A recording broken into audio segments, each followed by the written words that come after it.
अस्सलाम वालेकुम। 9th class biology chapter number 7। Chapter का नेम है जी बायो एनर्जेटिक्स।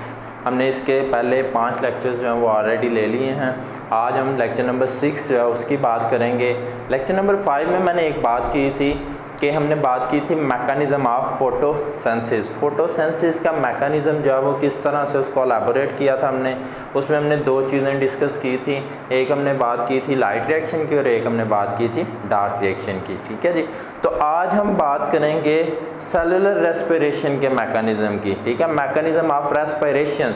फोटोसिंथेसिस तो पौधों के अंदर पढ़ लिया था ना, किस तरह थाइलाकोइड मेम्ब्रेन जो है या क्लोरोफाइल मॉलिक्यूल्स जो हैं वो किस तरह से एनर्जी को चेंजेस करते हैं और उन एनर्जीज़ को यूज़ करते हैं, कंज्यूम करते हैं। अब आज हम बात करेंगे मैकेनिज़्म ऑफ रेस्पिरेशन की।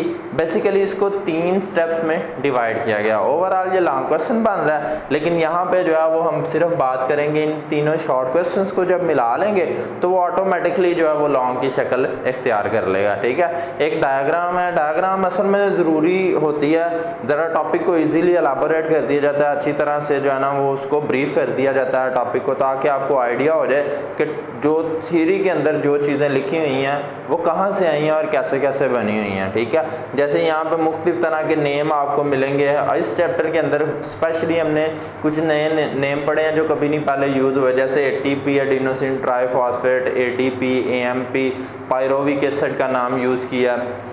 देन उसके बाद NADH का नाम यूज़ किया, फिर DH का नाम यूज़ किया। तो ये सारी एब्रीवेशंस हैं। बेसिकली एब्रीवेशंस कहते हैं पूरे नेम को शॉर्ट नेम में जो है वो लिख देना।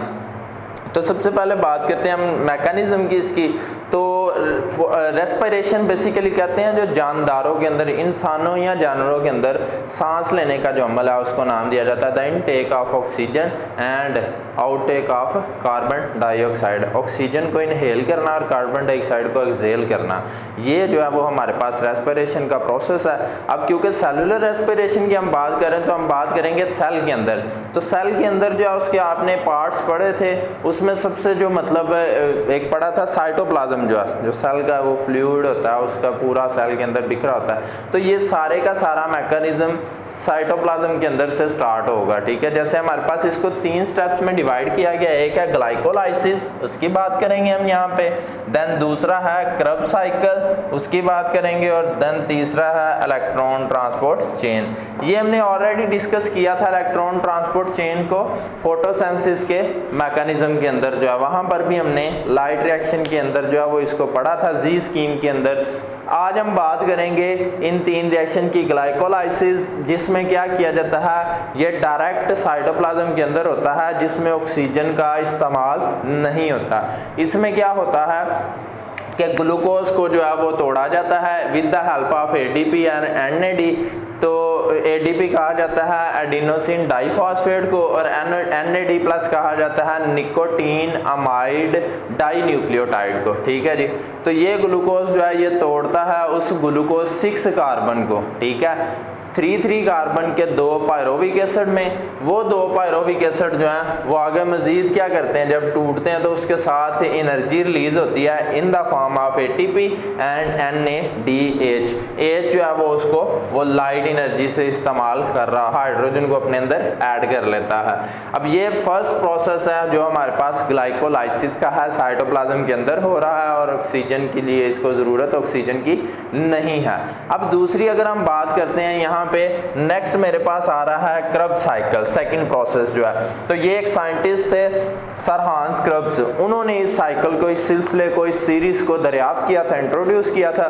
तो उन्होंने अपने नेम से इसको जो है वो क्रब साइकिल का नेम दे दिया था। अब क्रब साइकिल जो है इसमें क्या होता है, ये जो 2 पायरोविक एसिड के मॉलिक्यूल्स हैं, इस साइकिल को शुरू करने से पहले ये 2 pyruvic acid acetyl coenzyme A में कन्वर्ट हो जाते हैं। एंजाइम और कोएंजाइम का हमने ऑलरेडी चैप्टर नंबर 6 के अंदर उसको डिस्कस कर लिया हुआ है, क्योंकि वो चैप्टर ही एंजाइम से रिलेटेड था। तो वो क्या करता है, ADP FAD प्लस और उसके बाद NAD प्लस इन एनर्जीज को इस्तेमाल करता है और कोएंजाइम A ये बन जाता है। और इसमें क्या होता है, किस किस चीज को निकालेगा, कार्बन डाइऑक्साइड को निकालेगा और उसके साथ ATP वो तो लाजमी होगी क्योंकि सेल की एनर्जी करेंसी ही ATP है। देन उसके बाद क्या करेगा, NADH वो जो H है वो उसको इस्तेमाल करेगा और इसके ये जो NAD है हमारे पास NAD+, इसको पकड़ के H को H बना देगा और इसी तरह FAD+, ये भी क्या करेगा, H को पकड़ेगा और FADH2 में कन्वर्ट हो जाएगा। तो निकोटीन अमाइड डाइन्यूक्लियोटाइड हाइड्रोजन यहाँ पर भी और यहाँ पर ये जो है ना फ्लोविन अमाइड, उसके बाद फ्लोविन एडिनिन डाइन्यूक्लियोटाइड हाइड्रोजन, ये वाली दो चीज़ें बन जाएंगी, ये एब्रीविएशन है। अब इसके बाद क्या होता है, नेक्स्ट प्रोसेस में चलते हैं जो कि लास्ट प्रोसेस है जहां पर कंप्लीशन होनी है इस प्रोसेस की, उसको नाम दिया जाता है ETC, इलेक्ट्रॉन ट्रांसपोर्ट चेन का। इलेक्ट्रॉन ट्रांसपोर्ट चेन में क्या होता है, वो दो मॉलिक्यूल्स जो हैं जो कि हमारे पास क्रब साइकिल में बने हैं, एक NADH और दूसरा FADH2, दोनों को ऑक्सीजन की मौजूदगी में, जब उसको ऑक्सीजन मिलती है तो ऑक्सीजन की मौजूदगी में ये क्या करता है, रेड्यूस हो जाता है। रेड्यूस का मतलब होता है टूटना या कुछ ना कुछ निकाल देना। तो ये NAD जो है ये किस में कन्वर्ट हो गया, NAD+ में, और इसी तरह ये FADH2 ये भी यहाँ से हाइड्रोजन निकलेगा रेड्यूस होके और ये बन जाएगा FAD+ में। इसके साथ क्या होगा, यहाँ से हाइड्रोजन इकट्ठे होंगे और ये इस ऑक्सीजन के साथ मिलेंगे तो पानी बना देंगे और देन ATP जो है वो हमें एनर्जी करेंसी के तौर पर मिलेगी। तो ये तीनों अगर रिएक्शंस आप देख सकते हो, यहाँ पर भी ATP बनी है हमें, यहाँ पे भी ATP मिली है, मतलब ATP ही सेल की एनर्जी करेंसी है जो कि सेल को एनर्जी प्रोवाइड करने के लिए उसके अंदर यहाँ तो स्टोर कर लेती हैं या किसी तरीके से उसको कंज्यूम करवाती है। तो आज हमने ये पढ़ा है मैकेनिज्म ऑफ रेस्पिरेशन। इसके साथ नीचे एक शॉर्ट क्वेश्चन है एनर्जी बजट का, ठीक है, रेस्पिरेशन एनर्जी बजट, उसमें भी यही चीज़ें उसने बताई हुई हैं। बजट कहते हैं ना उसका कि कितना हम वो ओवरऑल रखते हैं, अपने पास आइडिया रखते हैं एस्टिमेटेड कि हम कितनी एनर्जी इसको देंगे। तो कितना, जैसे घरों का बजट होता है, हम एस्टिमेटेड लगा देते हैं जी इतना, अगर हमारे पास इनकम हो, इतने पैसे हो तो हम डेली का राशन या इस तरह की चीज़ें ला सकते हैं। या शॉपिंग पे कोई जाते हैं तो हमें आइडिया होता है कि हमने शॉपिंग इस नवैयत की करनी है तो हमारे पास इतना बजट जो है वो होना चाहिए, या मेरे पास इतना बजट है तो मैंने उसी हिसाब से शॉप। तो सेम एनर्जी बजट भी ऐसे ही है कि मुझे पता है ना मैंने जो खुराक कितनी खाई है या कितनी देर के लिए वो मुझे जो है ना वो एनर्जी दे सकती है, या कितनी देर के लिए मुझसे वो वर्किंग ले सकती है, कितनी देर तक ATP जो है वो AMP या AMP तक पहुँचता है। तो उस दौरान जो एनर्जी बजट है उसको अपने अंदर महफूज करना या उससे काम लेना, वो सारा कुछ उसके अंदर जो है वो आ जाता है। तो आपने लास्ट पे वो एनर्जी बजट को भी करना है और ये इसके साथ लॉन्ग क्वेश्चन है मैकेनिज्म ऑफ रेस्पिरेशन, इसको करेंगे हम। तो ये ओवरऑल हमारा चैप्टर भी वैसे कंप्लीट हो चुका है, ठीक है। चैप्टर का नेम था बायो एनर्जेटिक्स, लेक्चर नंबर 6 में हमने इसको वाइंड अप किया है।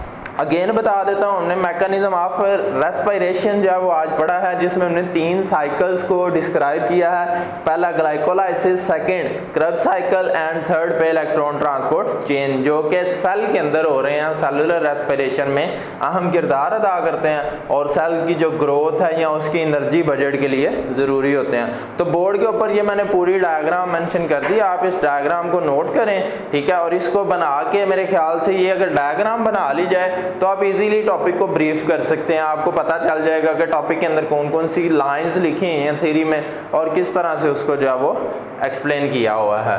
तो आज के लिए इतना ही था। अल्लाह हाफिज़।